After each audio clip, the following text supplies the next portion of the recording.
Welcome back to Melodic Memories of Lights Monarch. I'm Casey, and holy shit, Breach by 21 Pilots is finally out and upon us.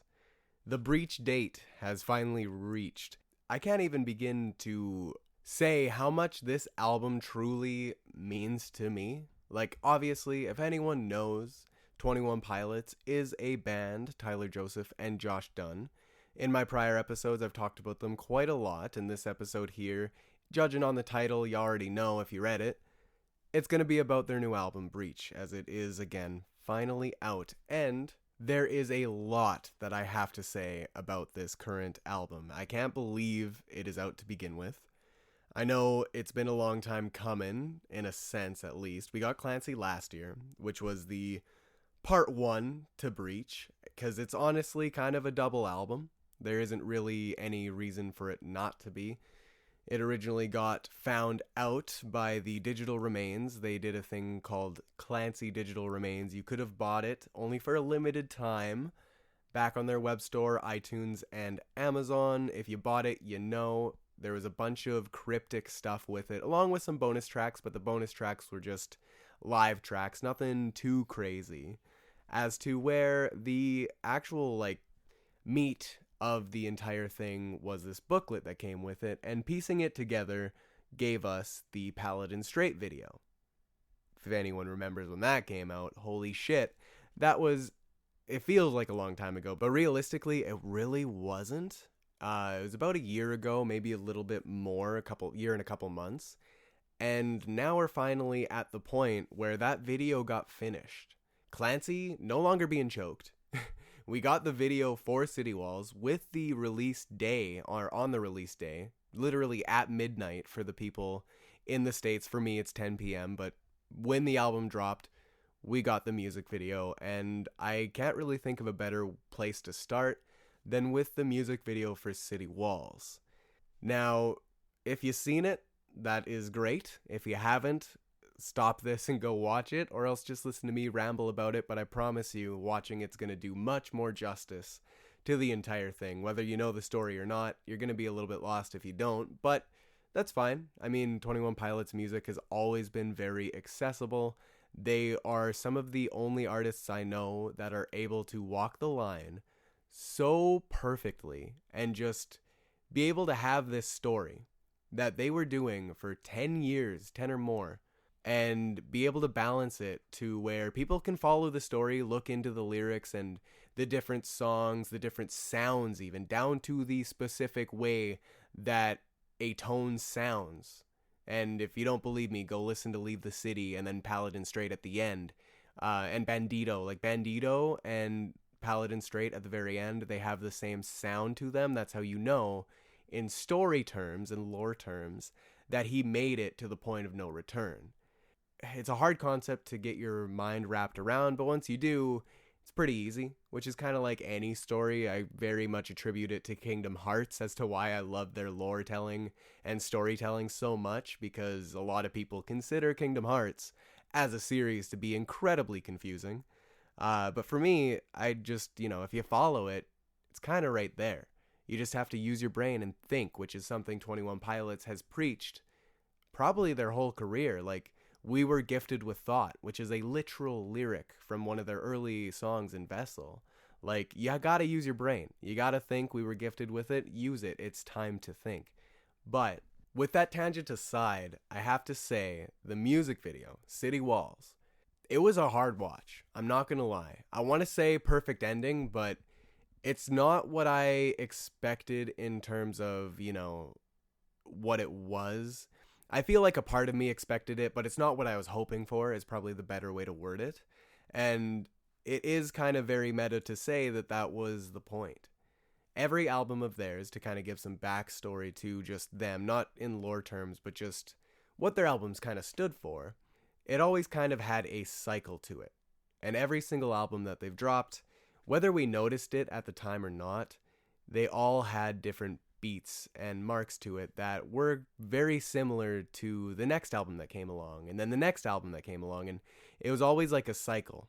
And us as the fans, the Banditos, the clique, we always wished and hoped, the biggest thing was the hope, that even though Clancy kept on losing, he would eventually push on through. And unfortunately, with the music video for City Walls, we find out, and not only the music video, but the entire album itself, we find out that he unfortunately loses.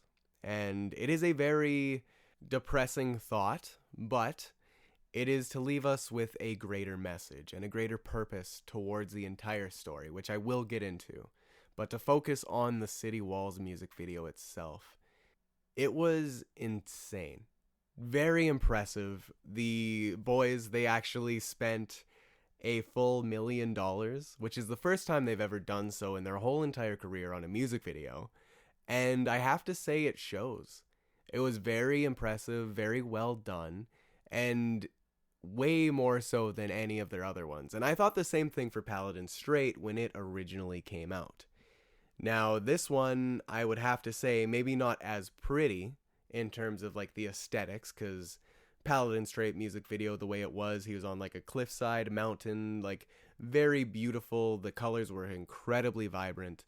But this one, it just felt like a movie. It felt like a short film, honestly. And it was about 9 minutes, almost 10 minutes long. And to see everything they showed in it was just, as a fan personally, everything I could have hoped for in that sense, aside from the ending itself. Because they redid some of the music videos, which I know they already talked about in their, I believe, the BBC interview that they did a while back on the radio. But they actually had segments throughout the entire music video where it would kind of go back in time. Like Tyler himself, or I should say Clancy, was thrown against the wall against Nico because they start fighting. And it travels, like he gets slammed against the wall and it travels into his brain as the whole entire story, it happens in his head. So we get to see where he's transported to, and for lack of a better sense. And it's the Heavy Dirty Soul music video. We see the car burning that is from Heavy Dirty Soul. And he looks at the car and sees Nico walking towards him, and he starts running, tearing up the pavement. And then not long after, they fight a little bit more, and he gets thrown against the wall again. And then we're in the Levitate video. The Bandito camp itself from Levitate, which was so cool to see it all because it was in like slow motion, almost like it was frozen by time. Like he's just stuck in that one moment. But you can see, and it's kind of heartbreaking if you know the story and know the characters, especially when he's thrown into the Bandito camp. He starts like running through it and looking, and he's looking for someone. And if you know, he's looking for Torchbearer because he's always been there. He knows that the Torchbearer is the leader of the Banditos, and he's looking for his light, his best friend, while this literal darkness is trying to swallow him whole in the shape of Nico. And as it continues on, we get him thrown against another wall. Like Clancy just keeps getting the hands, keeps getting beat up. And then he ends up in the Jumpsuit music video, which is one of my favorite videos of theirs for sure, but not in this context. Because Jumpsuit, you watch it, and yes, I know in that music video alone, he loses. He gets captured by Nico. And the thing is, the difference is, at least, we see the Banditos up top, and Josh stares at Nico, and with the end of this video, it makes it way more deep than it ever had the right to be, because we know after this little Jumpsuit segment, Clancy gets killed. Straight up stabbed with the very horns, or antlers, that Ned gave him. And it's really, really sad that he was destroyed with the very weapon that he was given to defeat the darkness with. He was given to defeat Nico, to have a leg up, to use the power that they always had and were able to use against him and against every other Bandito and make them a part of the Glorious Gone. And it's just very tragic, to say the least, in terms of the lore. And again, the characters, they mean a lot to not only me, but many people out there. So it was heartbreaking to see that this happened, but I can't say it wasn't expected. And to see afterwards, Nico goes to the window in victory, kind of thinking like he won the whole thing, looking down at the banditos fighting the others, fighting the Glorious Gone. And Clancy gets up. And as he gets up, he is ready to finish the job.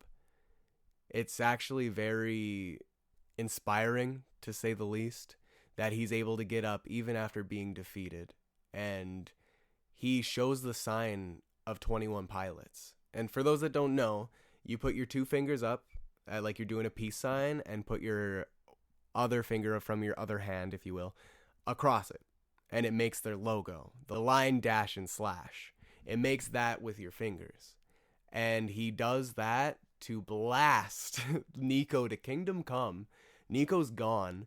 And I kind of took it as the way that it's just very meta to say that he gets his power from us. Like, he has everything that he has, Clancy himself, and even somewhat more so Tyler as a singer, as an artist.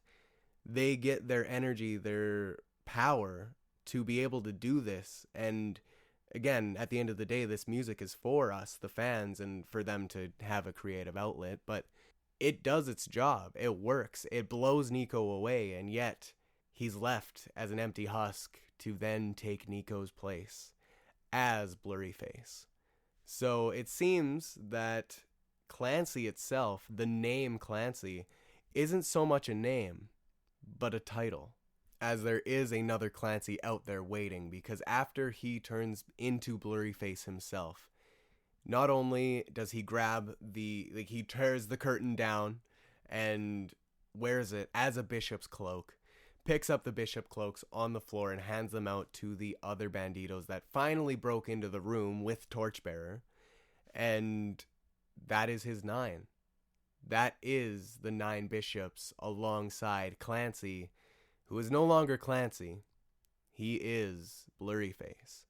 Now, the reason I say Clancy is more of a title than a name is only because that was Nico. And unless if it is the fact that it is a true cycle and it is the same Clancy every time, because you go back a couple albums to Trench, the big one, my favorite one, we hear in the song Morph that Nico tells Clancy he is just a copy, and that almost stops him from trying to escape, but it doesn't. And obviously that's how we get this far to this point. But in knowing that, it's actually clear to see that Clancy himself is not the original. It is not the first time that this has ever happened. And it seems like, as they say, at least in the end of City Walls music video, that this is the furthest they got. That they were so close this time, and that the one guy, the one bandito, after Josh is given the coat, like he's given one of the bishop cloaks, and he stares at it, looks at Clancy in the eyes, and Clancy just slowly moves his eyes up, stares at him for a little bit, and then moves on. And it's, you see the heartbreak in Torchbearer. Like, that was the furthest they got, the most effort that they were able to put into it. And like in the I Am Torchbearer music video, or not music video, the I Am Torchbearer video that they posted just a couple days before the music video dropped, we learned that Clancy, he had the plan. The plan was laid out by the Torchbearer, which, mind you, if you know 21 Pilots' first solo album, you know that it very much references A Car, a Torch, and a Death alongside Taxi Cab. The whole kind of storyline has been that, and it's wild to say because they were trying to distract us from that point. But besides the point, I just had to throw that in there for fans that know the lore and know 21 Pilots music very well. The Torchbearer, he had torch in hand and he laid out his plan, you know, like, it's been there ever since then, even before the storyline started, but I digress. Torchbearer doesn't take the cloak, looks heartbroken, walks downstairs, and as the sun is rising and shining on the tower of Dima, the middle tower, which has a name, I believe it's Decedro or something similar to that, sorry if I butchered it or got it wrong, but the middle tower, the sun rises, shines upon it, and the bandito himself says, I really liked this Clancy.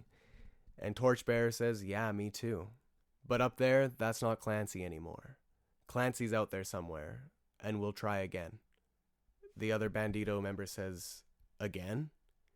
And Torchbearer says, "Always," and walks off in search of the very next Clancy. And the reason why I save this to the very end is to say, the whole storyline, the way that it ends, yes, it is very dismal, it is very bleak, and it is heartbreaking to be able to see someone, at least for me personally, that followed this storyline, and I know a lot of other people did as well, always had hope in Clancy. I know he's a make-believe character, it is just a story at the end of the day, but it is more than that to a lot of people, and it's because of the context of what they sing about and everything that the band has done with their music, with their message of never giving up, always pushing through, and staying alive. And this references it firsthand because the sun is rising, and guess what Torchbearer is talking about? Trying again. And then right as that ends, we hear the very intro of Intentions, which is the last track on the album, and yes, I'm going to talk about it right now because why not? It's at the end of the music video for a reason, because it is the way for Tyler himself, not Clancy, but Tyler Joseph, the singer. It is his way to tell us what he intended with this story. And it is a heartbreaking song, even more so than the music video was, to be honest, because he's just real. He's telling us the truth of, you're going to try and try again, and no matter how many times you try in this life, you're going to fail time and time again. But regardless of your intentions, you have to keep on trying, because just intentions don't have memories. The real thing does. Real experience. You have to experience and get up and try again and keep on living. And the most beautiful thing about Intentions, aside from that message alone, is that no matter how many times you fail, you just got to keep trying and never lose that hope that maybe next time it'll be different. But the beautiful thing about it is that, or at least another beautiful thing I should say about it, is that the song itself, and I noticed this at the listening party, which I do want to talk about briefly too. At the listening party, the moment it started, I recognized it. I'm like, holy shit, this is one of their other songs. And then you hear the backwards, ooh, that but backwards. And sorry, butchered it, but that itself, and that's what cemented it for me, because I recognized it right off the hop that it's Truce. It is the song Truce backwards.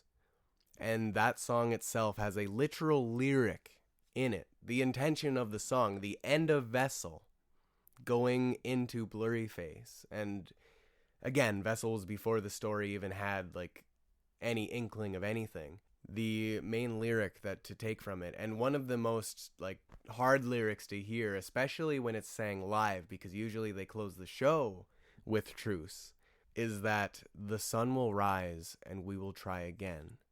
Stay alive for me. And I know that since then we got Clancy in the whole oldie station. Instead of saying stay alive because he no longer has to, he says push on through. We've got it down, that old fight for survival.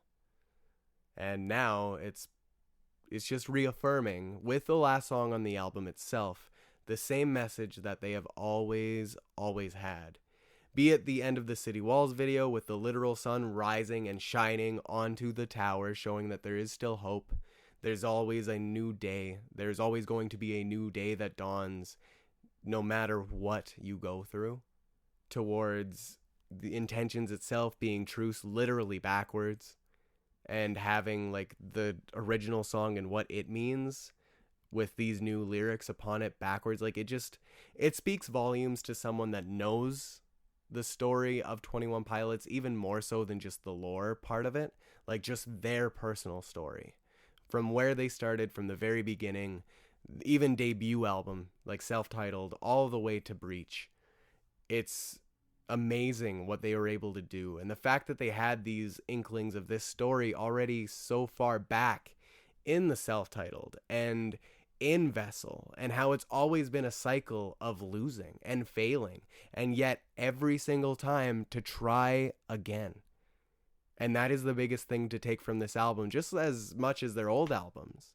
That regardless of how many times you fail, you gotta try. And on that note, City Walls music video, it was amazing. The way it ended, it had all the credits alongside the song Intentions. And it's told us that the story, it was by Tyler, Josh, Mark, and I believe one other person. But then it waited a moment to say, and you. Us. The fans. Because without us, truthfully, think about it. With us, the story would never have even been able to be a thing. Because the way that they built it up through Twitter, through the Dima org, through getting us to find these things and be these characters within the story, even if it was just symbolic, like, without us, it wouldn't have ever even existed. And I know that it comes from their brains, but the fact that we were able to be a part of it and literally thanked for it in that sense, it was amazing. And I was an emotional wreck. One of the best things that they did as well, when it premiered, they played it twice in a row. And again, which is very meta to say, it gave the symbolic sense, at least, that, oh, I hope this time is different, or maybe this time will be different, which is exactly what the story is telling you to do with your own personal life. That never give up, and maybe next time will be different, as it played the music video twice in succession. To then just show, I know the music video wasn't any different, but it still instilled that little bit of hope in us. And that is the thing that they don't want us to lose. To always stay alive, push through, and remember that the sun will rise, and we will try again. Now, that all aside, that was only the music video, and I know I'm already pretty far into this episode, but it spoke volumes to me. This whole entire album did. And to say the quick thing on the listening party, I wrote my initial thoughts, and I wanted to read them out here. They're very, very raw thoughts, just very quickly jotted. While I was in the car with Crystal, I wanted to just jot them down so I didn't forget them, because the moment I listened to it, I was a mess. Even at the listening party, I'm sure people thought I was insane. I was crying, but I wasn't letting it detract from my experience. Regardless of who was looking at me, I know I kind of had my back turned to everyone and just kind of stared at the wall or looked at Crystal because it was safe to do so. And it was an emotional album. I knew from that moment, especially when Intentions hit and kicked in then, that this whole entire album was Clancy losing. It was the end of that whole entire thing. And not in a good way either, not in a winning way. But he goes on to say in Even Raw Fear, which is the next song following City Walls of Breach, that it's not about win or lose. It's not that clear cut. It's about ingesting the poison and trying to gain an immunity to it. An immunity to life and its personal poisons. And just living through the raw fear that we feel every day for different reasons, for different things. And just again, pushing home that you can't give up. Even if it is fucking scary. Even if you don't want to exist anymore. Because just life is fearful. It's so raw and fearful, but it can also be beautiful. And a great little tidbit of information that he said at the listening party, and also on the iHeartRadio when they were doing their quick thing the day of the album's release, that the girl screaming at the very beginning of the song, well, that's his daughters. That's Tyler Joseph's daughters just literally yelling their hearts out. And that alone is just like, it speaks volumes to say that he's gone so far. He has kids. He walked up to them, put on his little voice notes on his phone and was like, girls, give me the best scream you can. And they just let it rip. They blew him away. And he put it in the song as the beginning. Right as it starts, they scream. And it's beautiful that they're able to be forever cemented in their storyline now. Like, not as a character, not as anything like that, but just in their art, in their music. And obviously that means the world to Tyler. Like, it is very personal to him. And I think it's a really cool addition to the song. And again, what the song means, it is very personal, and it's honestly one of my favorites from the album. I would have to say I had kind of a top three, and I will give that here in a moment, but I have two that kind of alternate. I don't know which one to pick over the other, and Raw Fear is one of those. The other one is Downstairs. Those two for me are kind of tied. I don't know which one I would put above the other, but they would make my top three for sure. I just don't know which one. The other two that are my top, like, I'd have to say 2 and 1. I'll go 2 and 1. Second favorite would be Center Mass.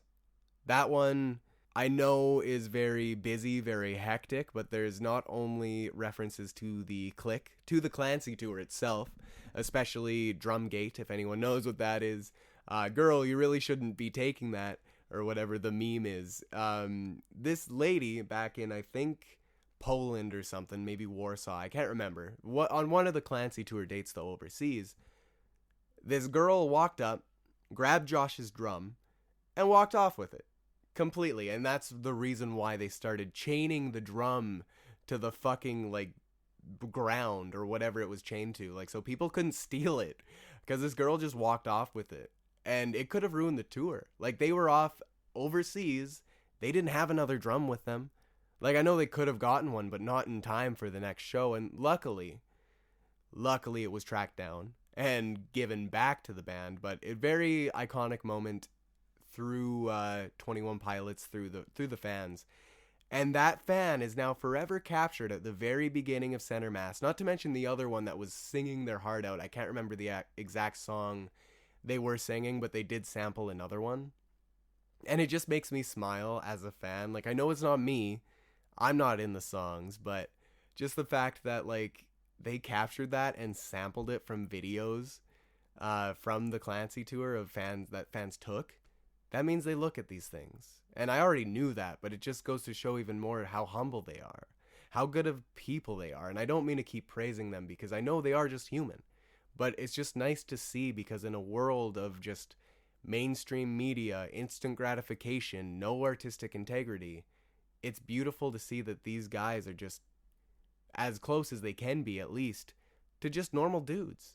As normal as they can be to create this whole entire story and kind of music, but all the same, Center Mass would have to be my second favorite as of this moment. I think I've listened to the album in full a total of 5 times from start to finish, and I know I've wanted to listen to it more, but I have been quite busy this weekend. I'm not going to get into what, is just some family events and work, but didn't get a chance to properly listen to it any more than that. And throughout the 5 listens that I have had, I have processed this album, and out of the top 3, if I had to give them, yes, either Downstairs or Raw Fear for those ones. And Downstairs, before I move on to the rest of Center Mass, I should talk about Downstairs. What an amazing song. And thank you, Josh. This song was originally a demo that was taken back probably 14 years ago, 2011. An old 21 Pilots song that Tyler never believed in, he deleted, and apparently is on some old vinyls. I guess, shout out to Crystal. She sent me a TikTok. I have not yet watched it, so I'm going to watch it after I'm done recording and editing and everything like that, because I'm so curious. Apparently it was pressed on a record way back, like for fans that were original fans, and like when it was originally a demo.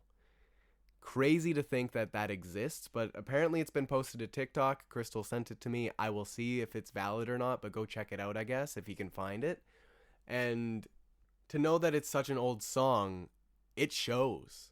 It's on this 2025 album, and it shows that it is an old song. It sounds like old 21 Pilots, and that is one of my favorite parts about it. Not even to mention the lyrical content, to be honest, like saying that downstairs in the cellar is where he belongs, where his feelings belong, because no one else will understand it. Like, it's honestly a very heartbreaking song, and it also calls people out of like, and that's just kind of the way you do. It's the way to keep safe. This whole album is very raw and honest, and gives you the feeling that like this is some shit that he's been holding back and just letting all out like putting it all on the table so it doesn't have to be his anymore. Alongside Josh, because I know they both work together.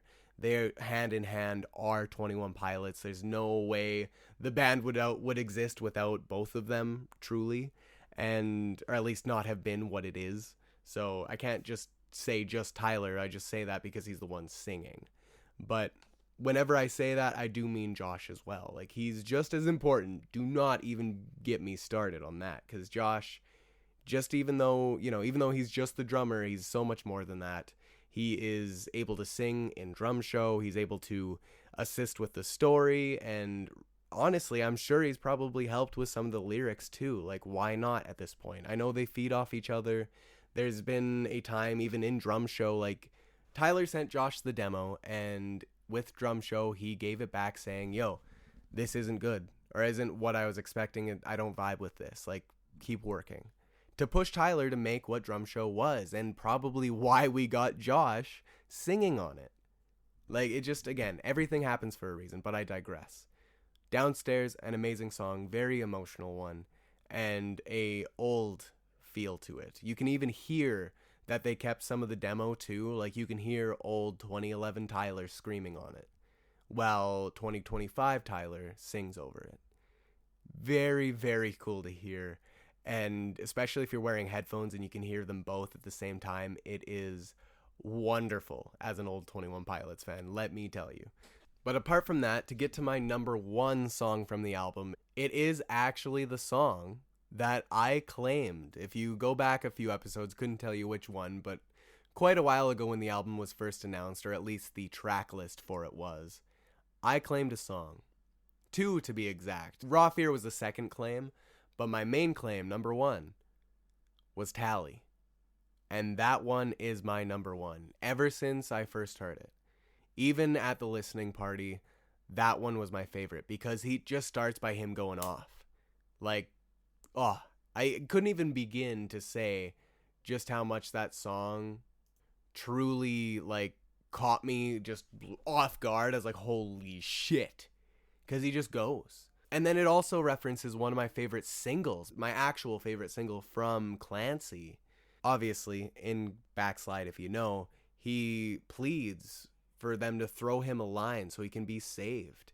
And in this song, Tally, where you know what Tally is about, if you don't know anyways, I'll explain, how he always thinks that someone's keeping count. In terms of the story, obviously, we can know that it was probably him talking right directly to Torchbearer, or even Nico. But to take the song as what it is, he thought that he was always being held accountable for all the times he failed. Like, because he literally says, even no matter how many times he fails, he's still always loved by you, the person that he's singing to in his head. Always loved, never forgotten, always believed in. Like, I believe the line goes, I see your heartbreak every time, still now you believe in me somehow. Like, when I replay it in my mind, like, it just, being believed in no matter how many times you let someone down, or at least you feel you let them down because you're actually letting yourself down. And you have yourself held to such high expectations, always just thinking and wondering and worrying that somebody's keeping track of you in that sense. Maybe not in the literal sense, but every failure you have, you remember them. And you thought that it was being kept track of. But it goes to show and speaks volumes that the people that love you are not doing that. The people that love you and support you and care about you are not doing that. And if they do, then they're not very good fucking friends, in my opinion. But I digress. The whole song, very good. I personally love it. He goes off at the start, and the very end has one of his best, like, build up to a scream, and just not even like a conventional scream, but just release of emotion. I adore that song ever since the first listen. I'm glad I claimed it. I claimed my favorite. Fucking God bless. And it is just a song that I think I really would love to hear live, because it's just one that means a lot to me. I can relate to it a lot, and it's unfortunate that I can relate to it a lot. I know that, but just like all of their other music, I relate to it. And it's beautiful to say that even with how dark and depressing this album, all the way from track 1 to the final track 14, it's amazing. And yes, I say track 14 because they added another track. And I'm going to get into that, but let me say the track list before I continue and give little quick tidbits on them. Obviously, track 1, we'll start there. City Walls, it got the music video. Then Raw Fear, Drum Show, Garbage, The Contract, Downstairs, Robot Voices, Center Mass, Cottonwood, One Way, Days Lie Dormant, Tally, and Intentions. Now, Drum Show, Raw Fear, City Walls, I already talked about those, but Garbage. He let us know that he recorded this song when he was sick, or at least had the idea, was getting the ideas for it. And that's why the chorus literally is, I feel like garbage, because he was so sick that he fucking felt like garbage. And it turned into what it was. And it is a very emotional song once again. I believe maybe that's the one where he calls out his fans on, maybe you like it like that. You never fix yourself, maybe because it's like you like it that way. And just a really raw lyric. And this whole album is full of them. The Contract, we know that one. It was the first lead single, and I believe one of their favorite songs that they've made. Also, City Walls, so I don't forget to say, Tyler apparently broke one of his ribs, or at least thinks he broke one of his ribs during the filming from Nico fucking giving him the hands. Hilarious to think that, on a lighter note anyways. Downstairs, Robot Voices, that one, very interesting to hear this. Now, Robot Voices, it is actually a song that wasn't theirs in one way or another. Because originally, it was a song done by Blanket Approval. I don't know the band Blanket Approval at all, but they are the reason why this song exists. Because Tyler was just scrolling, found this song, found this band, and listened to the song, and thought that the verse should be the chorus, and reached out to them, made it into what it is now as we hear on the album. And Crystal and I both think that it is a song to Jenna. Whether or not that's true, I'm not sure. He never really specified that, but usually there's always a song on every album for Jenna, his wife. And it would just make sense that this one is that, because he goes on to say throughout it that even through the Robot Voices, like, he wasn't looking for love this year, but the robot told him that he shouldn't fear. And when he met her, or when I met you, I believe is the lyric, I found you safe and warm. And the robot voices would reassure me. Like, very lovey, very beautiful. I love the song itself. It's not, again, one of my favorites, but I have to say, just to clarify, every song on this album I enjoy through and through, and every single one on the album has made me cry. Maybe not every single time I hear it, unlike not Center Mass. Well, even Center Mass, that one gets me really good. These two do. Center Mass at the very end when he's, I hope you understand this run-on sentence. That's my favorite part of the song, the very end of it, when he just goes off through with that run-off sentence. It's just so much emotion. It is so raw, and it's what I love about music.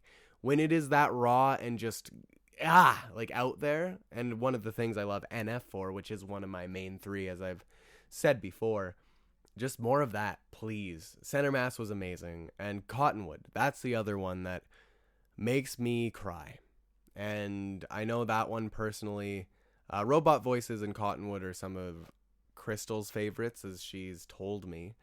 And Cottonwood is one that makes both of us cry pretty hard. It's about his grandfather that passed, and not sure which one, obviously people have more than one, but his grandfather passed, and that was the song about it. And I would try to explain it, but I don't want to get too emotional, as it reminds me of when I've lost my grandma and grandparents, and I know that sometime in my life, when the inevitable comes for certain people that I love and family members that I love, that one is one in particular I don't think I'll ever be able to listen to, so I'm going to enjoy it while I can, even though it still makes me fucking cry. It's a hard listen. But then One Way, this one is a vibe, okay? Like, same way with Raw Fear, this one makes me want to dance. I actually seen for Tally, Raw Fear, and One Way, I believe. There's these little Snoopy memes, and this is completely off topic, but on Twitter, Snoopy dancing, and they put songs behind it, and these ones just fit the best. Even if the lyrical content isn't really dancey, the vibe of the song is. And I very much like One Way. It reminded me actually all the way back to Lane Boy, of how, how they tell him rather to stay in his lane, stay in your lane, boy. And now he is in the One Way. Very, very good parallel, anyways, in my opinion. Very much like that song, Days Lie Dormant. That one, I remember during the listening party, I really liked it. And I still do. I don't like it as much as I had, but just because it's kind of grown on me, even in a different way, I want to say. The lyric, though, that is in it that breaks me is that my love is all I have. Please don't use it. Like, don't abuse it, Don't take it for granted. Just heartbreaking. And then Tally and Intentions, which I've already talked about to nauseum, and I know I've talked about this whole album to nauseum. I had a bunch of things written too, and I haven't even gotten to saying anything about them yet. But to go on to the last track, and this is one that was released afterwards, mind you. The day of the album drop, I believe in the afternoon. I didn't see it till I got home and didn't listen to it even later because I was listening to the iHeartRadio thing they did to share some insight on some certain songs, which I did write down, but besides the point, just to get to the meat and potatoes here, the song itself, Drag Path. Oh my god. I don't even know where to begin with this one. It just feels like a continuation of Intentions. It is a song that is for not only the story as a final thing, but even more so to Josh himself as a person and Torchbearer and his people that love him, especially his wife and Josh, and even more so, us. It is a final ending for us to hear. For all the people that were upset with the way that it ended and everything that it was, it gave us the proper closure, I would have to say, that not all of it had. Because sometimes it's hard to really pick up on what the album was about. I know when it first came out, that night when I listened to it, not the first listen, but that night when I listened to it, I was distraught. And rightfully so. Both Crystal and I were distraught. I called her, and I talked for probably a couple hours. It was 2:30 in the morning before I went to bed. And it was just to be able to cope. It was literally just to be able to understand what exactly that album was. Because, I already knew what the message was, but how to accept it. That was the hard part. Because I knew that the message was good, but how can I accept that this character that I followed for 10 years of my life or more, for it to end like this? And luckily, we were able to come to terms with it, help each other process, and to get Drag Path the same day that it dropped, later in that day anyways, alongside the whole Digital Remains 2, which apparently fits directly in with the booklet for Digital Remains Volume 2 that you get the PDF files for. Apparently it fits directly in with the Digital Remains Volume 1 from Clancy. I can only imagine that there's going to be some hidden message in there like there was in the original. Now, I know there's a lot of theories that maybe there will be a alternate ending to City Walls. I don't know if that'll so much be the case. I am more so expecting a final message, like a goodbye. Maybe it's a link to another Dima, like the final Dima org letter. I don't know. But I don't expect it to be a new song. We just got Drag Path. I don't expect it to be another album. If anyone is expecting another album from them, they obviously don't follow the band. They don't know that Tyler said, "This took everything I had left."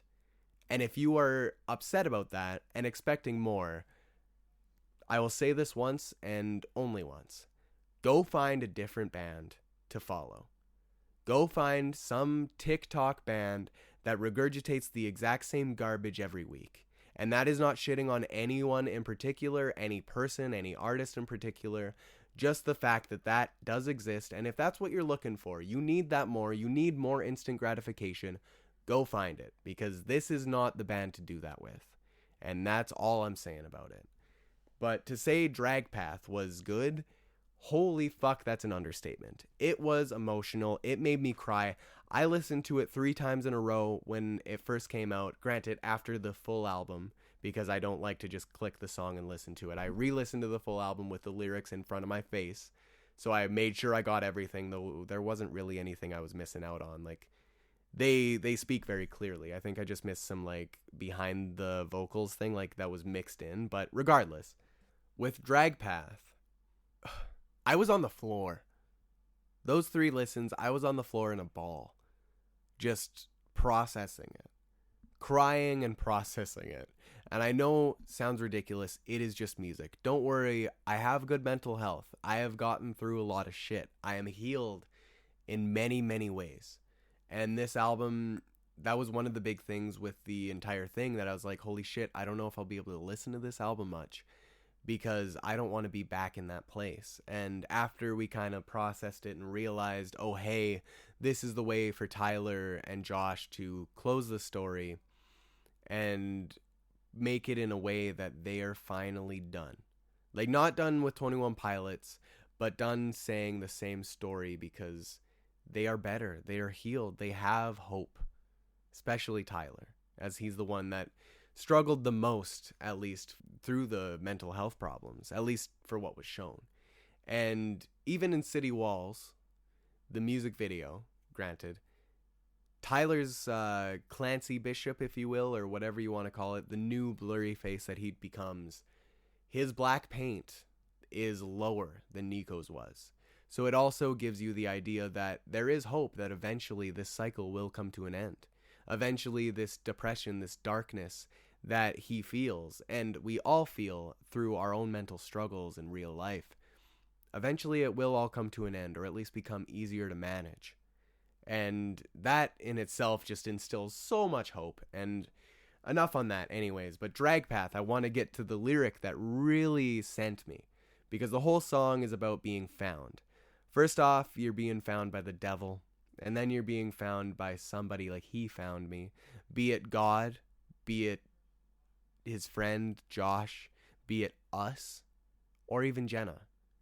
Like, this whole song, it speaks volumes. And to end it with the fucking slow piano, with not even to mention, some of the song itself sounded like, I think, a bit of Leave the City and a bit of, I think, Isle of Flightless Birds is the song I'm thinking of from their self-titled.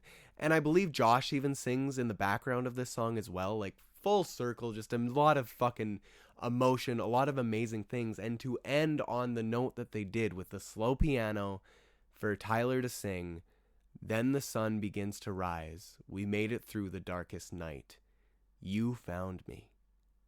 Absolute chills, goosebumps right now. It's a hard listen, just as the entire album is. This song made it harder. And I didn't think that was possible when I first heard it. And I do have to say, everything about this album, this gave it a bit more of a final ending, but it was everything I could have hoped for, even though I was disappointed that he lost. It's just the message that they derived through the music that they were able to push, that you can't give up. Even I went on to say with my notes, I'll read them all really quick.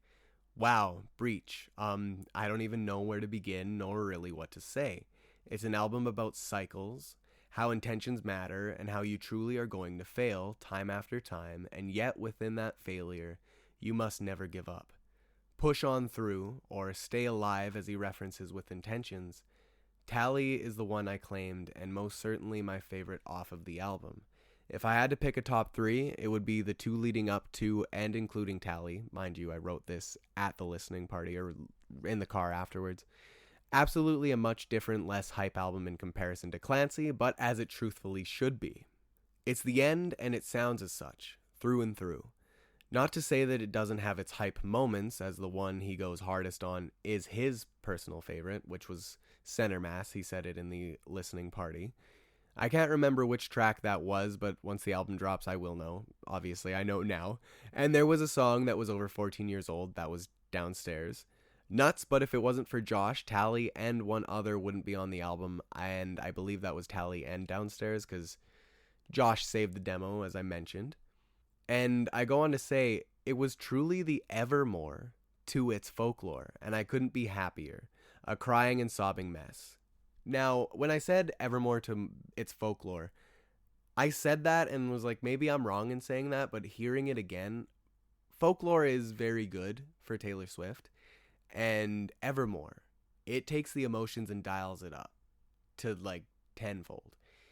That's exactly what Breach did. Like, it is literally the Evermore to its folklore, if you want to look at it like that. If that helps you contextualize it.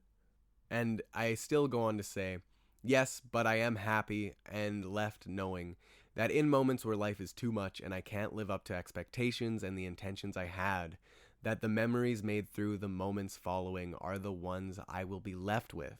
For better or for worse, and no matter how much I fail, I have to continue to stay alive for me, and even more so, push on through. Salo Felina. That is what I wrote after the listening party. And that was the first original listen, raw thoughts. And I'm very glad that I caught exactly what the album was saying. First listen. Like, it's not hard to get that. The message is right there, clear as day. And to think that looking back, it recontextualizes all the old albums to even tell you it's been the same message each and every time, just in different ways. It's always been about never giving up. It's always, even without the storyline attached, to push through this fucking mental fog, this haze, this shitty life that the world has created for all of us, to push on through and know that every day is going to be a new start. I adore that message. It is probably the reason this album is so meaningful to me. Like, it very well might be one of my favorites of theirs. I don't think it'll ever come above Trench for me because Trench is safe.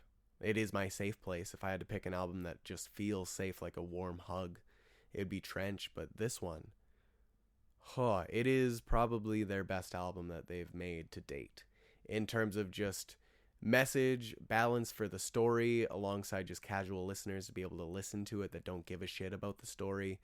It is very impressive what they were able to do. And to know that it released the same day as Ed Sheeran's album, new one, it might actually get #1 on Billboard in the US at least. Insane. I wish the same could be said for Canada, but oh well, if not. I just want them to get this because they got #1 with Blurryface, and this is the last album in the story, the one that makes it a cycle all the way back to Blurryface. If they're able to get a #1 with this, how fitting would that be? Like, as a fan, it makes me smile and grin ear to ear. I've wanted them to get #1 time and time again, but they always get shut down by some big pop artist that releases an album the exact same day. And it's unfortunate that that's the case, aside from, I believe, Scaled and Icy. I know something released the same day as it, but not as many people love that album. It's more fondly thought of now, but again, it was so different from Trench that even I, when I first heard it, was upset.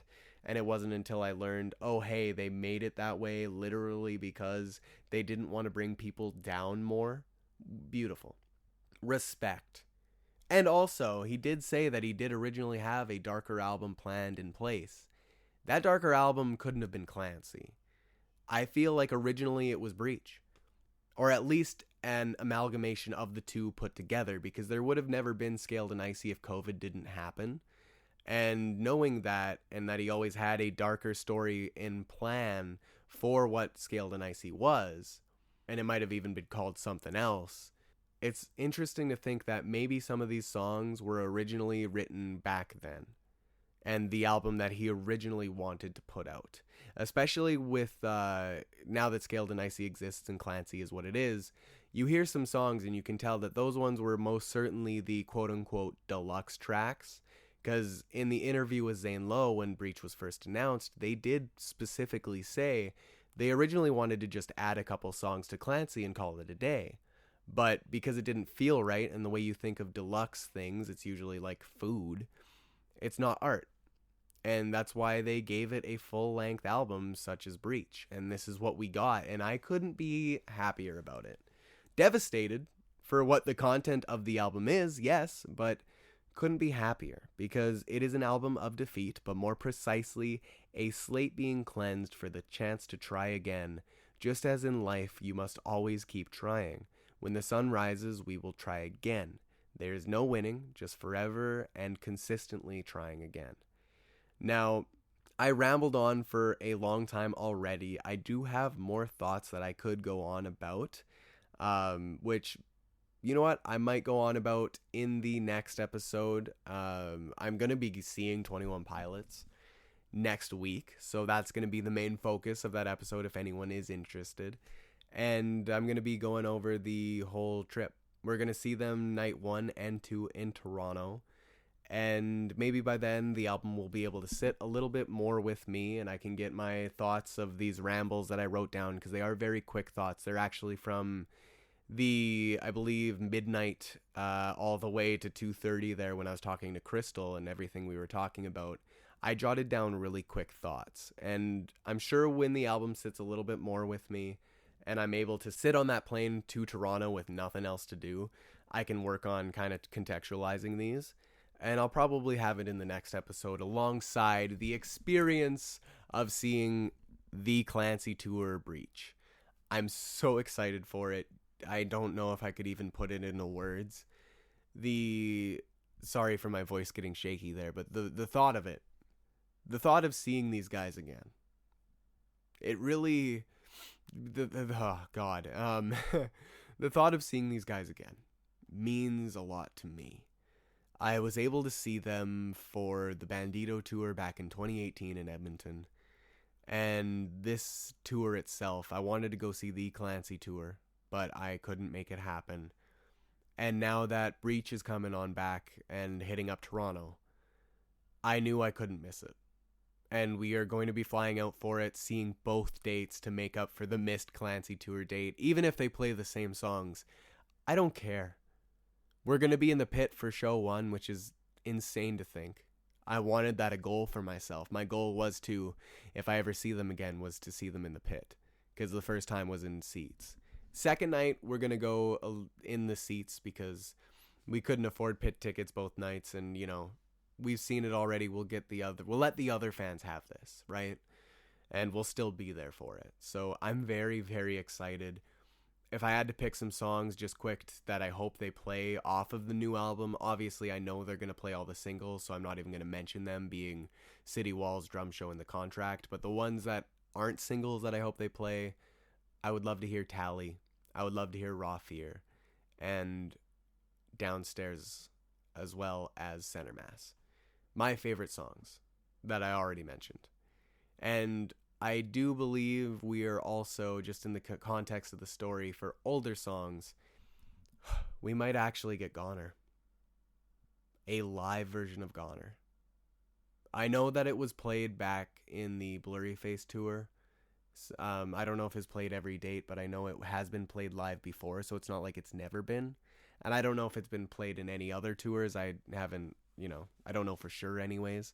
But I would have to say, with the context of the story saying, I've got two faces and Blurry's the one I'm not, to maybe change the lyrics of Blurry is the one I am, or even just instill more hope in us. Maybe he dresses up in his bishop cloak on stage and sings Goner to say, I've got two faces, but Blurry is the one I'm not, to give us the sense that Clancy is still in there. Because that is one thing I forgot to mention as well. I remember I was talking about the jumpsuit video. The very ending. Nico stares at Torchbearer on top of that cliffside. They share a moment together, staring at each other. Josh is looking down, Torchbearer is looking down at Nico, knowing that that is Clancy, knowing that that is someone he tried to help and failed. And I would have to assume Nico's looking up there, maybe not recognizing who it is, but there's something going on in there. Because how else would he be able to tell Clancy that he's a copy? There's no way he would know that without keeping at least fragmented memories. So I do believe that Clancy is still in Nico, or the new Blurryface, I should say. The new bishop, the Nova bishop. But all of that aside, it's an amazing storyline. It's crazy that it's finally ended. It's crazy that it's been as long as it has, and I can't wait to talk even more about it because I would have to assume this album's going to be my album of the year, just to say that right now. Like, it's 21 Pilots. I don't think anything's ever going to come above that. I'm not going to say anything of like who else I think would be number 2 or number 3 because I know there's still a lot of the year to go. Sleep Token was amazing. Taylor Swift has a new album coming out, and I'm sure there's probably a handful of others. I believe Dayseeker, even though I'm not super looking forward to them, but that's not what this is about. I just am really excited. I'm really, really excited to see 21 Pilots again. It's been too long. And to see them for Trench, my favorite album, and Breach, which very well might be my second favorite album of theirs at this point. Can I say it's any more fitting? Like, full circle for me personally as a human being, as my own person. I adore their music, and I know it's not for everybody. And I know most people probably haven't even made it to this point in this podcast episode, and for that, sorry for my rambles, but really, I don't care. I love this band with all that I can put out there. They are in my top 3 alongside Black Veil Brides and NF. I adore this story. It means the world to me, and the fact that I'm able to see the ending to this story in tour form as a final send-off to a band that has helped me through countless things, that literally their music has helped me save my life. Even if it was me saving my own life, like they had a hand in it with their music and their message. And I adore everything that they have put out. I couldn't really speak anything bad, and I know that's biased, but it's true, and just as this album is true and raw, and so much of emotion that I feel myself, and I'm thankful that this album is what it is, even if it is hard to swallow, especially as a follower of the entire thing, like, since they've begun. I know I've been around since Blurry Face came out, Stressed Out, when it was a single. That was my introduction to them.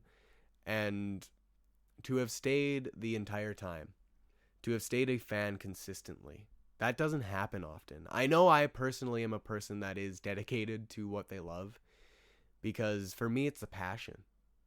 I know some people get obsessed and they will be obsessed with it, take it all in, and then just forget about it later when they're done, when there's nothing new to obsess over. For me, it's always been such a deep-rooted passion, not just for 21 Pilots, but for Black Veil, for NF, for music, and that art form in general. I don't know if there's much more I can say other than it is beautiful just the same way Breach is. Beautifully devastating. And that's art. Take what you will from it. I hope you all enjoyed this episode and enjoyed Breach. If you have any comments about Breach itself or anything like that, let me know your favorite songs. Let me know what you think of the album. At Lights Monarch on all of my socials, hit me up. I would love to talk about it because I know I don't usually get the chance to, and this album is a momentous occasion to say the least. So hit me up, chat a little bit, and I would love to hear everything you guys have to say. And on that note, thank you so much for listening. And if I forgot anything to talk about, I will be mentioning it in my next episode, as I mentioned, when I get some more thoughts a little bit more concrete. But these are just kind of my raw thoughts, my raw rambles, and I hope you enjoyed. Thank you so much for listening. And quick shout out to Devo. Randomly, I forgot to mention them. They opened for MCR when I seen them in Chicago. Forgot to say that. Anyways, thanks for listening, and thank you for discovering the music within.